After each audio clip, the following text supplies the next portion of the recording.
Hello and welcome to a very reluctant quick review / roundup of ownership on the Porsche 924.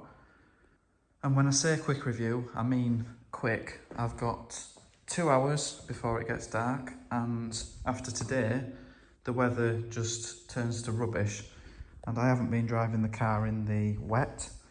So I'm just going to mash a few words together about my experience owning it and what the car is like to own and drive on a daily basis. I had genuinely bought this car to keep for as long as possible, to be honest. It's a future classic, or it already is a classic. It's appreciating, and being a 1983, it will be tax and MOT exempt next year in August. But unfortunately, due to storage and other priorities in life, I've just moved into a larger unit and I don't have storage for this car, so the timing was just all wrong. But this is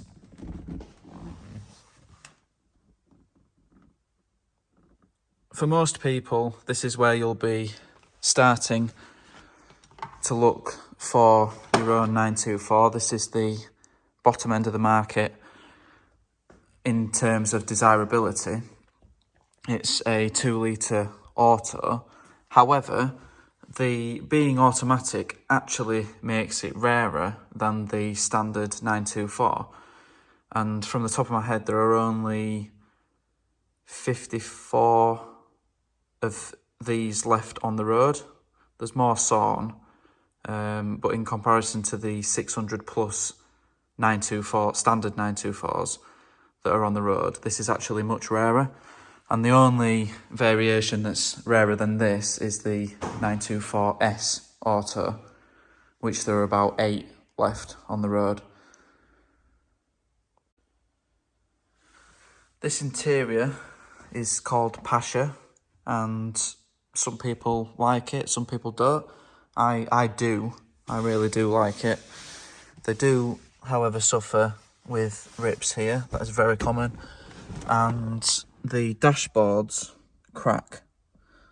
That's very common on the 924.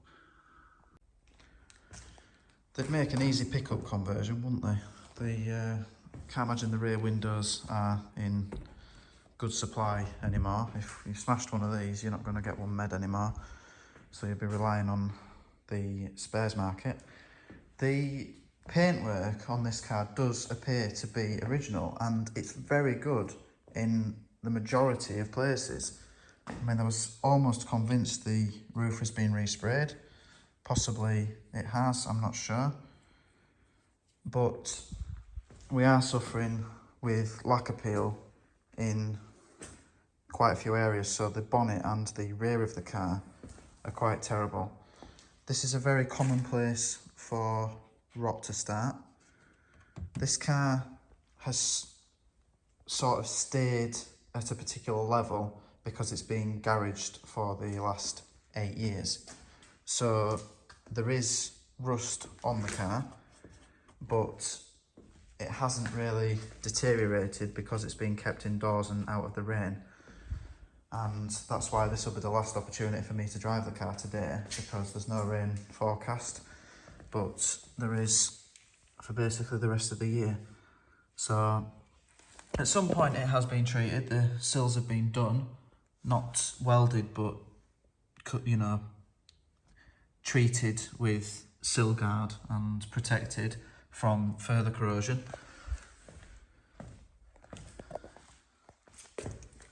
This is another common start of corrosion. So you see the inner seal, or the coating on the wing, has peeled away, and so these wings tend to rust from the inside out, same as most VWs. And we do have some more lack appeal on the bonnet, unfortunately, and I've managed to make it worse when washing the car as well. Now you'll notice that there isn't much to tell you that it is a Porsche. Obviously there's a Porsche emblem on the front, but not much else. And these were actually a car designed by VW. It was supposed to be a VW, and the car itself was built by Audi and is renowned for saving Porsche. It was never meant to be a Porsche in the first place.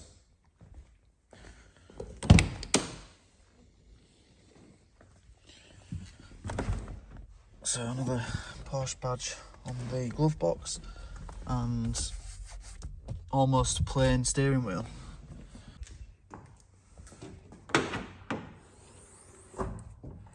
Assisted bonnet struts on an almost 40-year-old car. Very happy about that. Nice, clean, tidy, easy to work on engine bay. I've carried out a full service on this car for just £50, and that was including the oil, which is cheap by any measure on any car. It's a very, very cheap service. Another common area for rust is the battery tray, or the metal under the battery.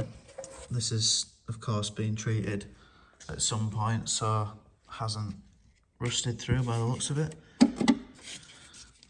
But apparently there is an ECU under the battery tray, which once the water gets through can cause a lot of problems.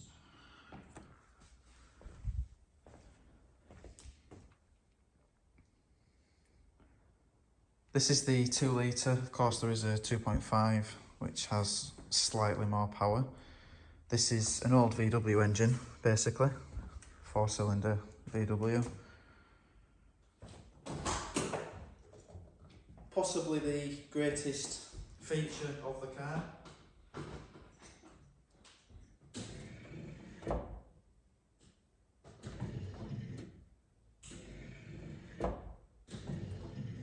Fully operational pop-up headlamps. This system clearly works too, so it appears to have a motor on the driver's side of the car and then a big bar which connects both lamps, so it seems to make it less likely to fail. A lot of car manufacturers with pop-up lamps, you do see failure.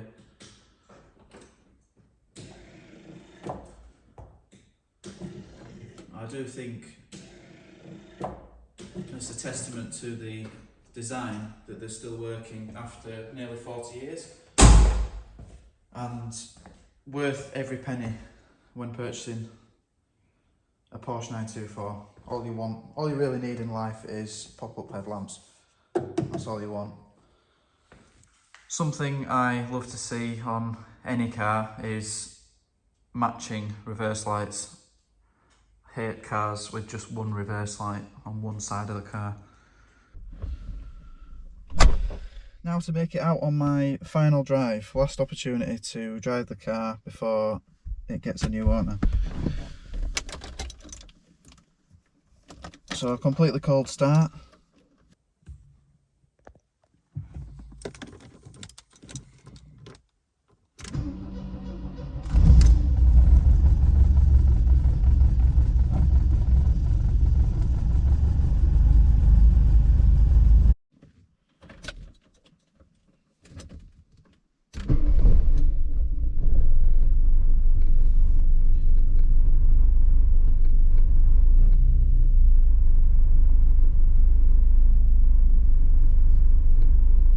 So a completely cold start. One of the best things about this car, or any old car, is nothing drained the battery while the cars are sat. So I've left this for 4 to 6 weeks on occasion and gone back to it, and it starts straight away, first turn of the key.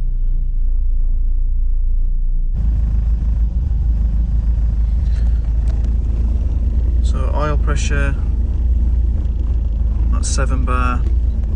Drops down to about 3 once it's warm. A mistake that I've made many times in this car is there is a handbrake on the right hand side down here. Obviously it's an automatic, so when you park up you stick it in park and you perhaps apply the handbrake, but you'll get back in the car and completely forget about the handbrake because it's obscured from view. Where you naturally sit, you can't actually see it, and I've had the rear brakes overheating before I've realised that I've left the handbrake on. It's been so long since I've driven the car last that it is practically like driving it for the first time again. There is no steering wheel rake adjustment. You can't adjust the position of the steering wheel at all. There's no level adjustment on the seat. You can move backwards and forwards and obviously tilt it, but that's it, which has made the driving position a little bit uncomfortable for me. It extends my leg in a strange way at an angle, which has caused me a lot of knee pain.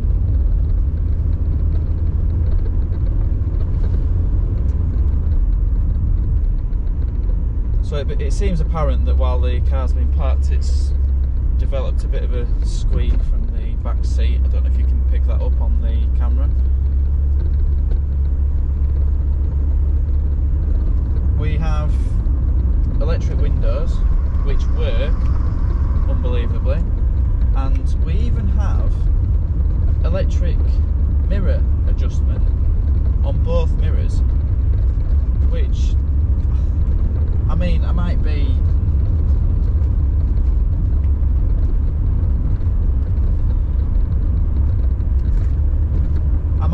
a little bit ignorant in my old car knowledge, but I am surprised that cars from 40 years ago had electric windows and electric mirror adjustment.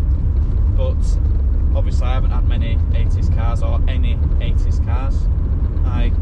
My first car was a 1994 Mark III Golf.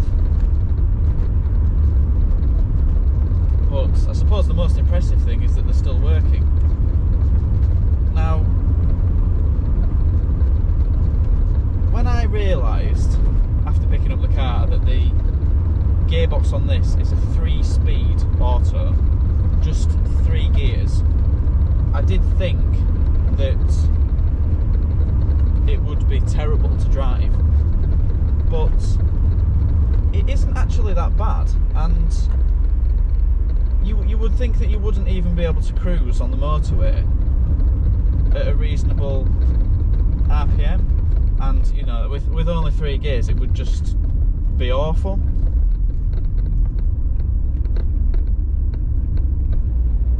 We are already in 3rd gear by 30 miles an hour, and we're just sat at 1400 RPM.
it's comfy. It's, you know, it's good enough to drive daily, and that's perhaps one of the greatest things about the Porsche 924. It really is a daily drivable, affordable classic, and I am gutted that I can't hold on to it, but I'm just not at the right point in my life to hold on to a car like this. I don't have the storage or the spare funds to have sat in a vehicle. It's wonderful, it really is.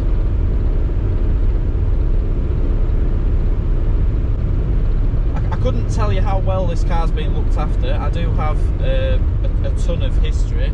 I have a lot of old MOTs that back up the mileage. This particular one is on 13,000 miles, which actually is 113. There's just only 5 digits on the tacho.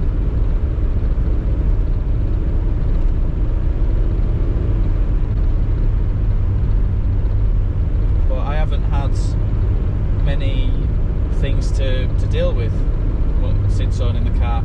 I picked up the car from Brighton, which is 250 miles away from me. You know, I went on the train and drove it back 250 miles. Didn't know anything about the car. The only problem that I had was a fuel leak. There is commonly underneath the car, the fuel pipes, they're all metal, or originally they're all metal, and they go up and over the trailing arm, I think the solid beam at the back, and they rust above the beam. So mine had actually been replaced with rubber, which should be good, but they must have been replaced quite a long time ago because they had perished and failed. So I had a fuel leak on the way back. I managed to, using a pocket knife, undo the Jubilee clip and push it further onto the pipe, which got me home, and then I've replaced both of the pipes, the feed and the return, on the fuel lines now. Other than that, all I've done is service it. I've done a full service, oil, air, fuel, well, oil, air. I've done a full service, oil, air, spark plugs, and as I stated before, it only costs £50 to do a full service.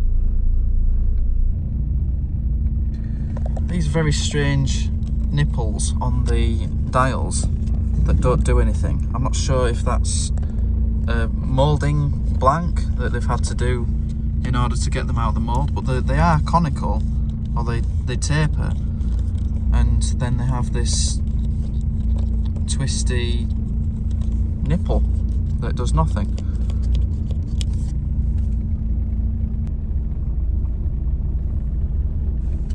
Warning light for the parking brake here. Still managed not to notice. Also duplicated up on the dashboard, and yet still managed not to notice when it's on. Nice to have an old-fashioned clock. Oil pressure gauge, now idling warm, so normally sits around 3. Battery gauge, no idea how these work because it doesn't tell you what they do. Obviously got the cold and hot, but no idea what these ones do, unfortunately. And no cabin filter, let me add that. So when you first turn these on, after they've been parked up, a lot of bits do come out of here.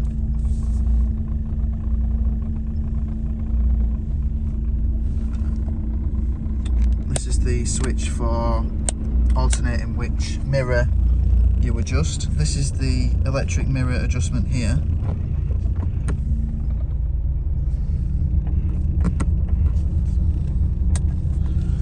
Which,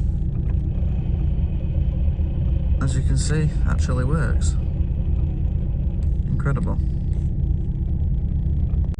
I'll have to use pictures to show you the roof, but the The roof itself is removable.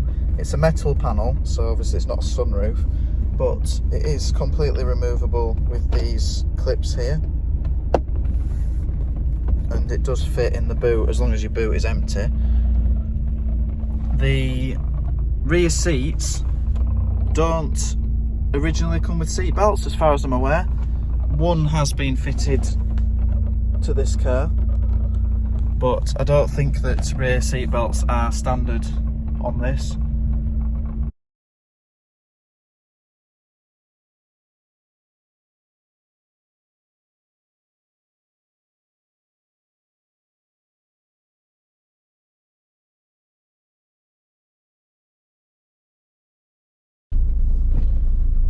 I'd say the final things to note are you don't get power steering, but the tyres are so narrow. I think they're 195, possibly even less, that it isn't really an issue. And once you're moving, you just have to adopt a slightly different style of driving where you only turn the steering wheel while you're moving, and it isn't that difficult.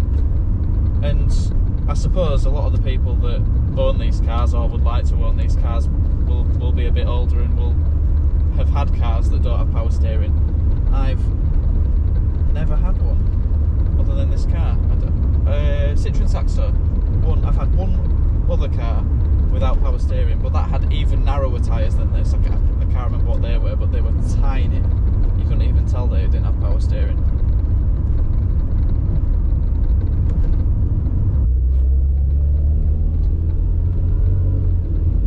Also, while we're on the subject of the narrow tyres, there is no traction control, and this had me on a familiar roundabout local to me, which is close to the petrol station. On the day that I brought it home, it was wet, and I nearly ended up facing the roundabout. The back end started to go on me, and I was driving very, very slow. So you'll want to be aware of that, but old car, you won't be driving it hard, you don't want to. And I really hope that people keep these cars going, and I hope that more people turn to classic cars. I'm in a position now where I really don't like modern cars. Everything's subscription, you know, everyone just wants you to lease a car, and now we're looking at cars where you'll need to lease the functionality on your car. You know, whether the heated seats work, whether you've got sat nav, and I just don't want to be anywhere near it. I daily a 327,000 mile V70, and I plan to continue to do so. Fuel cost, yeah, it's ridiculous, but I own that car and it works.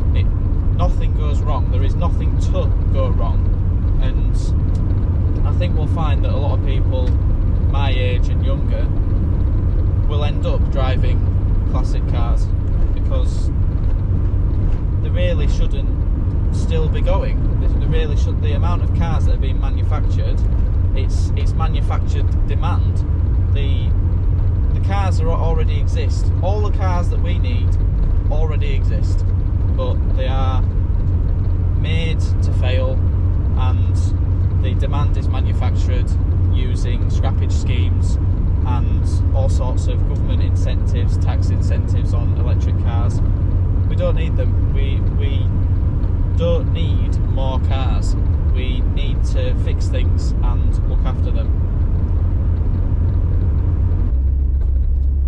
Anyway, I do hope that this video has been of some help to you if you are considering buying one, or some amusement if not. I do apologise to the people that have been trying to buy this car. Chances are you will be on YouTube looking at little videos like this, and you will have come across my car on Auto Trader, and I have a lot of people that want to view the car, but I have literally had no time whatsoever to allow any viewings. I've been in the process of moving units, and I've just got a lot of things going on in my personal life right now that have stopped me from having time to sort this car out. Really, if I am selling it to someone, I want to be able to give them the time of day and not just throw it at them. So as of now, the car will be available at this time. Probably be weeks before I even submit this video, but I'll hopefully get round to all the people that have rang me wanting to view, and I do apologise if I've missed anyone or anyone who's tried to view the car and I've not been able to get back to them. But otherwise, thank you very, very much for watching. I do hope in the future to have and own more cars like this, even if it's only for short periods. This is more the sort of thing that I would like to do, share my experience owning cars and working on them. It's just my life doesn't facilitate that right now, but in the near future should be able to make the sort of videos that I would like to make. Thank you to any regular watchers who have kept up with me for a while. Let me know what you think. If you have any recommendations, please do put them in the comments section. Any cars that you'd like to see in the future, I am all ears. From next year, really hoping to change the way that I do things. Thank you for watching.